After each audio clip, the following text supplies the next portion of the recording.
नमस्कार मित्रांनो, मी doctor Umesh Shinde, department of sociology and anthropology, KTHM college, Nashik. मित्रांनो, आजच्या या लेक्चरमध्ये आपण जे काही बघणार आहोत त्यासाठी एम एचा जो आपला सर्टिफिकेट कोर्स आहे त्या संदर्भात आपण त्या सब्जेक्टचं नाव आहे की the methodology of critical and qualitative research या संदर्भात आपण आज चर्चा करणार आहोत. त्यामधील थर्ड चॅप्टरच्या संदर्भात आपण कलेक्टिंग क्वालिटेटिव्ह डेटा या संदर्भात आपण बघणार आहोत. या संदर्भात आपण चर्चा करणार आहोत. आजचा जो आपला सेशन अजेंडा आहे यामध्ये आपण जे काही बघणार आहोत ते म्हणजे व्यष्टी अध्ययनाचे महत्त्व. केस स्टडी जी काय आहे ती कशी महत्त्वाची आहे या पद्धतीची आपण आजच्या लेक्चरमध्ये चर्चा करणार आहोत. इथून मागच्या जे काय मागील लेक्चर जे झाले या मागील लेक्चरमध्ये आपण व्यष्टी अध्ययन पद्धत, त्या पद्धतीचे प्रकार या वेगवेगळ्या घटकांची चर्चा केल्यानंतर आपण आज जे बघणार आहोत ते म्हणजे व्यष्टी अध्ययन पद्धत आणि त्या पद्धतीचे महत्त्व काय. समाजशास्त्रामध्ये वेगवेगळ्या प्रकारच्या पद्धतीचा कुठेतरी संशोधनामध्ये उपयोग केला जातो. अनेक प्रकारची तंत्र ही त्यामध्ये वापरली जाते. संशोधन करत असताना दोन प्रकारचे जे काही प्रकार आहेत त्यामध्ये क्वालिटेटिव्ह आणि क्वांटिटेटिव्ह. तर त्यापैकी क्वालिटेटिव्ह डेटा कलेक्शन जे आहे किंवा रिसर्चची जी मेथड आहे त्या संदर्भात आपण आजचं आपलं हे लेक्चर आहे. या लेक्चरमध्ये आपण गुणात्मक संशोधन पद्धत कशी महत्त्वाची आहे आणि मग गुणात्मक संशोधन पद्धतीमध्ये येणारी व्यष्टी अध्ययन जी काही केस स्टडी मेथड आहे याचा वापर कसा केला जातो आणि यातून मिळणारं संशोधन किंवा त्यातून मिळणारे जे काही आपण जी काही माहिती संकलित करतो त्यातून मिळणारे निष्कर्ष याचा कसा आपल्या संशोधनामध्ये उपयोग होतो या संदर्भात आजची आपण चर्चा करणार आहोत. या मागील लेक्चरमध्ये आपण जे काही व्यष्टी अध्ययन किंवा केस स्टडी त्याचे प्रकार यांची चर्चा केल्यानंतर आपण जे बघतो आता ते म्हणजे व्यष्टी अध्ययनाचे महत्त्व. हे महत्त्व बघत असताना आपण जर बघितलं तर व्यक्ती अध्ययनाद्वारे संशोधन समस्येचे अत्यंत सूक्ष्म आणि गहन असं अध्ययन केलं जात असल्यामुळे सामाजिक संशोधनामध्ये व्यावहारिक पातळीवर ही अध्ययन पद्धत अत्यंत उपयुक्त ठरते. व्यक्तीच्या अध्ययनासाठी आपण जे काही संशोधन समस्येचं अत्यंत सूक्ष्म आणि अत्यंत खोलवर किंवा गहन जे अध्ययन केलं जातं यामध्ये सामाजिक संशोधनात व्यावहारिक पातळीवर ही पद्धत ही अत्यंत उपयोगी ठरते. हा पहिला आपला मुद्दा आपण समजून घेतला पाहिजे.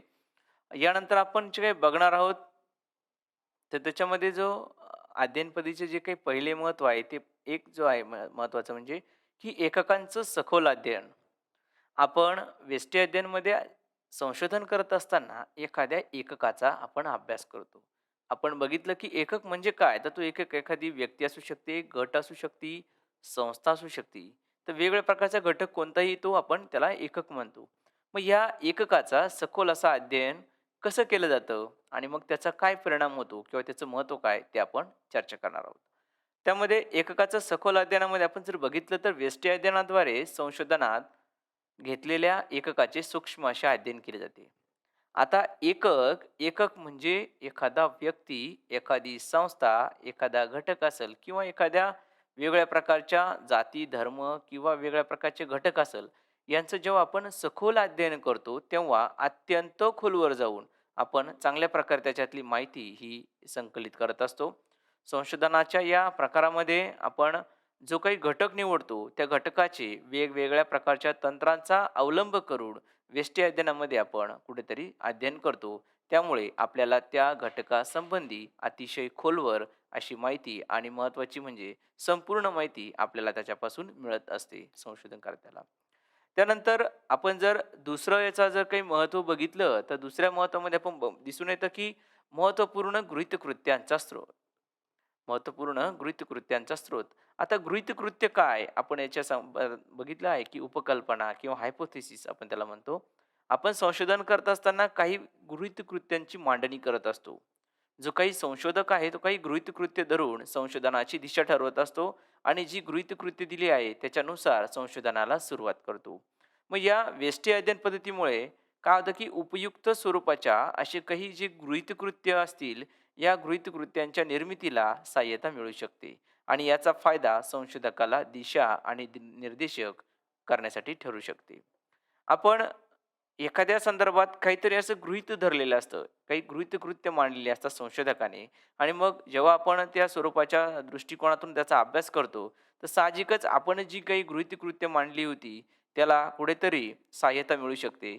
म्हणून महत्त्वपूर्ण आणि गृहीतकृत्याचा स्रोत असं देखील मानलं जातं. त्याचबरोबर याचा फायदा संशोधकाला नवीन दिशा किंवा निर्देशक करण्यासाठी ठरू शकते. आपण पुढची दिशा आपली संशोधनाची काय पाहिजे, आपण काय करायला पाहिजे, त्याच्यात बदल करायला पाहिजे किंवा नाही पाहिजे, या संदर्भात जे काही निर्देशक करण्यासाठी किंवा त्याची दिशा ठरवण्यासाठी आपल्याला अत्यंत अशी ती आपल्याला महत्त्वपूर्ण गृहीतकृत्याचा स्रोत हे दुसरं एक महत्त्व आपल्याला या व्यष्टी अध्ययन पद्धतीच्याद्वारे आपल्याला समजू शकतो. त्यानंतर आपण जर बघितलं तर तिसरं जे वैशिष्ट्य आहे त्या संदर्भात आपण चर्चा करू, की वर्गीकृत नमुना निवडीमध्ये त्याचं सहाय्य होतं. व्यष्टी अध्ययनाचं जे महत्त्व आहे ते म्हणजे वर्गीकृत नमुना निवडी सहाय्य. आता नमुना निवड म्हणजे काय? आपण बघितलं की आपण संपूर्ण समग्र जे काय आहे, संपूर्ण घटक जो आहे, त्याचा जर आपण अभ्यास करत नसू, तेवढं करणं शक्य नसेल. कारण आपल्याकडे संशोधकाला अनेक प्रकारच्या याची मर्यादा येते. संशोधकाला त्यासाठी वेळेची मर्यादा असते, संशोधकाला त्यासाठी होणाऱ्या खर्चाची मर्यादा असते. वेगवेगळ्या प्रकारच्या घटकांची मर्यादेमुळे संशोधकाला ठराविक असे काही नमुने निवडून संशोधन प्रक्रिया ही करावी लागते किंवा संशोधन पुढे न्यावं लागतं. आणि मग हे संशोधन नेत असताना आपल्याला विशिष्ट अशी काही नमुन्यांची निवड करावी लागते. ही निवड करत असताना आपल्याला वर्गीकृत नमुना निवडीमध्ये कुठेतरी व्यष्टी अध्ययनाचं महत्त्व आपल्याला दिसून येतं. ह्या प्रकारच्या नमुना जितका अधिक प्रतिनिधित्व करेल, तितक्याच जास्त प्रमाणात संशोधन वैज्ञानिक बनेल. वैज्ञानिक पातळीवरती जर आपल्याला संशोधन करायचं असेल, तर नमुना निवडणं आपल्याला गरजेचं असतं. संपूर्ण समग्राचा अभ्यास करणं आपल्या आवाक्याच्या बाहेरचं असतं, वेळखाऊ असतं आणि खर्चिक असतं. म्हणून आपण जर ठराविक असा नमुना निवडला आणि त्या त्या त्या नमुन्याचा अत्यंत खोलवर जर आपण अभ्यास केला, तर निश्चितच आपल्याला संशोधनामध्ये चांगल्या प्रकारची त्याच्यापासून मिळणारी जी काही माहिती आहे, ती चांगल्या प्रकारची किंवा अत्यंत गुणवान किंवा जी काही आपल्याला माहिती पाहिजे ती अत्यंत चांगल्या प्रकारे आपल्याला मिळू शकते.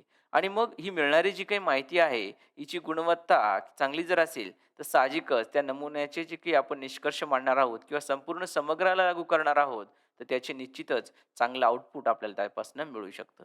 म्हणून वर्गीकृत नमुना निवडीमध्ये सहाय्य करणं ही देखील आपल्या त्याच्यामध्ये एक त्याचा भाग आहे. त्यानंतर आपण चौथं जे काही त्याचं महत्त्व जर बघितलं, तर महत्त्वपूर्ण माहिती साधनं विकसित करण्यामध्ये सहाय्य. महत्त्वपूर्ण अशी जी काही माहितीची साधनं आहे ती विकसित करण्यामध्ये व्यष्टी अध्ययनाचं महत्त्व हे आपल्याला दिसून येतं. मग आता यामध्ये महत्त्वपूर्ण अशी कोणती साधनं आहे? तर या महत्त्वपूर्ण साधनांमध्ये प्रश्नावली आहे, अणुसूची आहे आणि मुलाखत आहे. अशी अनेक प्रकारची साधनं त्यामध्ये असू शकतात. मग आता या तंत्रज्ञानाचा किंवा व्यष्टी अध्ययनाचा वापर करत असताना आपल्याला वेगवेगळ्या प्रकारचे जर आपण एखाद्या गोष्टीचं आपण अध्ययन करत असेल, संशोधक एखाद्या गोष्टीचं अध्ययन करत असेल गुणात्मक स्वरूपातून, व्यष्टी अध्ययन पद्धत जर आपण वापरत असू, तर व्यष्टी अध्ययन पद्धतीमध्ये आपण प्रश्नावलीचा वापर करू शकतो. आता प्रश्नावली काय आहे? तर प्रश्नावली म्हणजे अनेक प्रकारच्या प्रश्नांची यादी असते. आपल्याला संशोधनामध्ये आपण जो काही विषय निवडलेला आहे, त्या विषयाला अनुसरून अशी काही प्रश्नांची यादी असते. आणि मग ती यादी बनवल्यानंतर आपण त्या यादीनुसार संशोधक उत्तरदात्याला किंवा मुलाखतीच्या आधारे अनेक प्रकारचे प्रश्न विचारू शकतो. पण आपल्याला जो संशोधनाचा विषय आहे, त्याच्या संबंधित प्रश्न बनवणं म्हणजे प्रश्नावलीसारखं तंत्र वापरून कुठेतरी आपल्याला व्यष्टी अध्ययनामध्ये मदत मिळत असते. आपल्याला एक त्या प्रश्नांची यादी बनत असते आणि म्हणूनच याच्यापासून मिळणारे जे काही ते निष्कर्ष असतील, ते आपल्या संशोधनासाठी अत्यंत उपयुक्त असतात. त्यानंतर अणुसूची. अणुसूची म्हणजे प्रश्नांचीच यादी असते, परंतु संशोधक करता स्वतः जाऊन ती अणुसूची भरून घेत असतो. त्या विशिष्ट व्यक्तीला ज्या घटकाचा अभ्यास करायचा आहे किंवा जो नमुना निवडलेला आहे, त्यांना अनेक प्रकारचे प्रश्न विचारून कुठेतरी संशोधक ती अणुसूची ही भरून घेत असतो.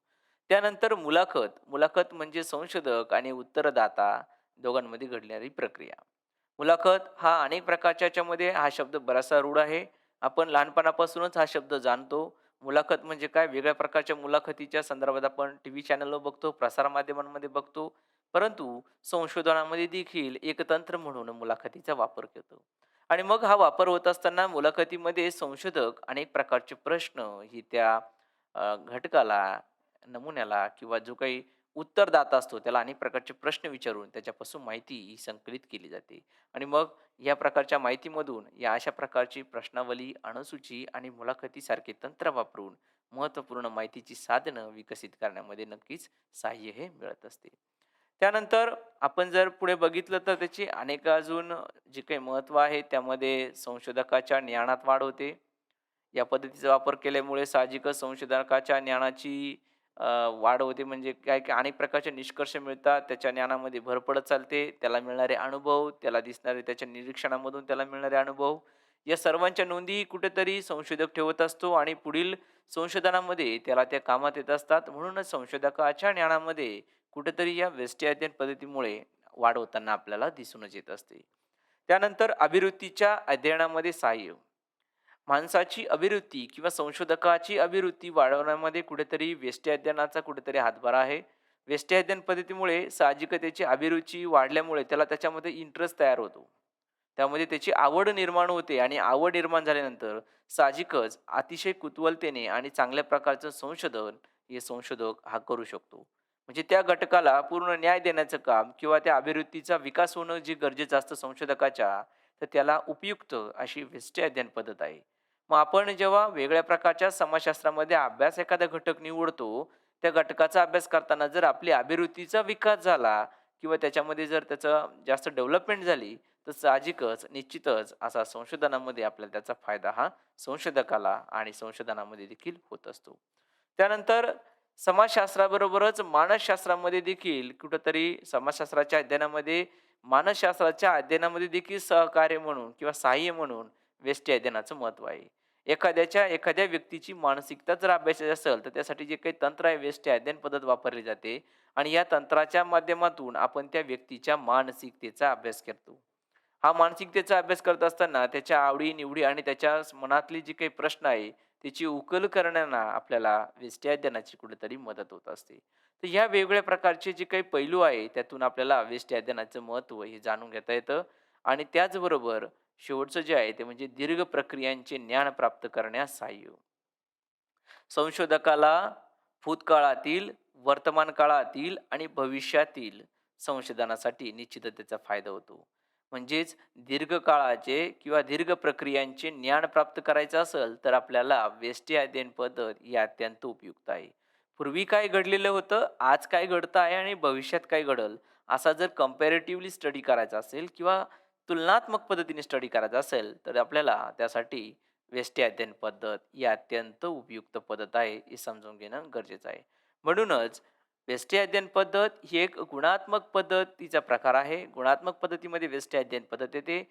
यामध्ये आपण वेगवेगळ्या प्रकारच्या प्रक्रियांचा, वेगळ्या तंत्राचा अभ्यास करतो. सहभागी निरीक्षण असेल, मौखिक इतिहास असेल किंवा अनेक प्रकारच्या संदर्भातून आपण त्याचा अभ्यास केलेलाच आहे. परंतु त्याच्यानंतर त्याचे प्रकार बघितले, व्यक्तीचं अध्ययन असेल, या समूहाचं अध्ययन असेल आणि मग या सगळ्या अभ्यासानंतर आपल्या लक्षात येतं, की व्यष्टी अध्ययनाचं महत्त्व देखील अत्यंत गरजेचं आहे.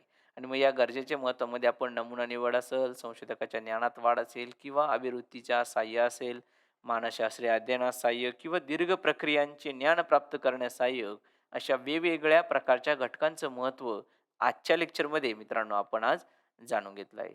आजच्या लेक्चरमध्ये आपण थोडक्यातच व्यष्टी अध्ययन पद्धत म्हणजे कायच्या ते समजून घेतल्यानंतर व्यष्टी अध्ययन पद्धतीचं महत्त्व काय आहे, हे आजच्या लेक्चरमध्ये आपण समजून घेतलेलं आहे आणि या पुढील लेक्चरमध्ये आपण या व्यष्टी अध्ययन पद्धतीच्या महत्त्वानंतर आपण समजून घेणार आहोत त्या व्यष्टी अध्ययन पद्धतीच्या मर्यादा कोणत्या. त्या मर्यादांची आपण चर्चा या पुढील लेक्चरमध्ये निश्चितच आपण करणार आहोत. धन्यवाद.